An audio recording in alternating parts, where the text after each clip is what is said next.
ನನ್ನ ಕಡೆಯಿಂದ ಹೆಲ್ಪ್ ಅಂತೂ ಮಾಡೋಕ್ಕಾಗಿಲ್ಲ. ಅದೊಂದು ವಿಡಿಯೋ ಮಾಡಿ ಹಾಕೋಣ ಅಂದ್ಬಿಟ್ಟು ಆ ವಿಡಿಯೋ ಮಾಡಿದ್ದೆ. ಎಲ್ಲ ಕಡೆ ಶೇರ್ ಮಾಡಿದ್ದೀರಾ. 1 ಲಕ್ಷ ವ್ಯೂಸ್ ಹೋಗಿದೆ.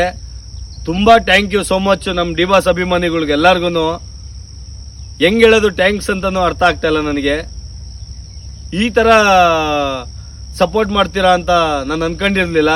ಯಾಕೆ ಅಂದರೆ 4 ಸಬ್ಸ್ಕ್ರೈಬರ್ ಇರೋ ವ್ಯಕ್ತಿ 1 ಲಕ್ಷ ವ್ಯೂಸ್ ಹೋಗ್ತಾನೆ ಅಂದರೆ ತಮಾಷೆ ಮಾತೇ ಅಲ್ಲ ಇದು.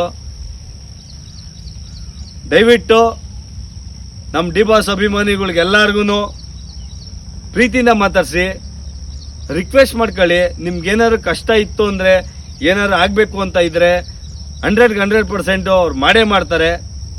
ನೀವು ಪ್ರೀತಿಯಿಂದ ಮಾತಾಡ್ಬೇಕಷ್ಟೇ. 1 ಲಕ್ಷ ವ್ಯೂಸ್ ಹೋಗಿದೆ ಅಂದರೆ ಸುಮ್ಮನೆ ಮಾತೇ ಇಲ್ಲ ಕಣ್ರಿ ಇದು. 1 ಲಕ್ಷ ವ್ಯೂಸ್ ಹೋಗ್ಬೇಕು ಅಂದರೆ 4 ಸಬ್ಸ್ಕ್ರೈಬರ್ ಇರೋ ವ್ಯಕ್ತಿ 1 ಲಕ್ಷ ವ್ಯೂಸ್ ಹೋಗ್ಬೇಕು ಅಂದರೆ ಹೆಂಗಿದು ಹೇಳಿ? ಯಾವ ಕ್ರೇಜ್ ಐತೆ ಇದು? ಡಿ ಬಾಸ್ ಅಭಿಮಾನಿಗಳು ಏನು ಕ್ರೇಜ್ ಐತೆ ಇದು? ಈ ಥರ ಕ್ರೇಜು ನಾನು ಎಲ್ಲೂ ನೋಡೇ ಇಲ್ಲ, ಈ ಥರ ಕ್ರೇಜು. ಮತ್ತು ಯಾವನಾದ್ರು ಒಬ್ಬ ಫುಟ್ಪಾತಲ್ಲಿ ಊಟ ತಿಂಡಿ ಇಲ್ಲದೆ ಮಲಗ್ದ ಅಂದರೆ ಫುಟ್ಪಾತಲ್ಲಿ ಡಿ ಬಾಸ್ ಅಭಿಮಾನಿಗಳು ಯಾರು ಒಂದು ವಿಡಿಯೋ ಮಾಡಿ ಹಾಕ್ಬಿಟ್ಟು ದಯವಿಟ್ಟು ಈ ಡಿ ಬಾಸ್ ಅಭಿಮಾನಿಗಳು ಎಲ್ಲರೂ ಶೇರ್ ಮಾಡಿ, ಇದು ಅವ್ರಿಗೆ ಸಪೋರ್ಟ್ ಆಗೋ ಕೆಲಸ ಮಾಡಿ ಅಂತ ಅಂದ್ಬಿಟ್ಟು ಏನಾರು ಒಂದು ವಿಡಿಯೋ ಹಾಕ್ಬಿಟ್ರೆ ಎಲ್ಲೋ ಬೆಳೆಸ್ಬಿಡ್ತಾರೆ ಕಣ್ರಿ. ಅವನು ಅಲ್ಲಿ ಇವತ್ತು ಫುಟ್ಪಾತಲ್ಲಿ ಮಲಗಿದ್ದಾನೆ, ಅವನು ಇವತ್ತು ಕಾರ್ ಗೀರ್ ತಗೊಂಡು ಬಂಗ್ಲೆ ಗಿಂಗ್ಲೆ ಮಾಡ್ಕೊಂಡು ಮನೇಲಿ ಇದ್ಬಿಡ್ತಾನೆ ಕಣ್ರಿ. ಆ ರೇಂಜಲ್ಲಿ ಬೆಳೆಸ್ತಾರೆ ನಮ್ಮ ಡಿ ಬಾಸ್ ಅಭಿಮಾನಿಗಳು.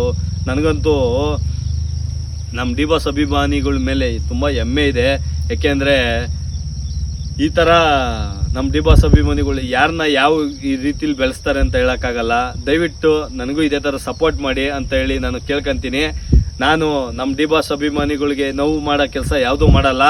ನಾನು ಸದಾ ನಿಮ್ಮ ಚಿರಋಣಿ ಆಗಿರ್ತೀನಿ ಅಂತೇಳಿ ನಾನು ಮಾತಾಡಿ ಮುಗಿಸ್ತೀನಿ. ಥ್ಯಾಂಕ್ ಯು ಸೋ ಮಚ್ ನಮ್ಮ ಡಿ ಬಾಸ್ ಅಭಿಮಾನಿಗೆ. ಜೈ ಡಿ ಬಾಸ್.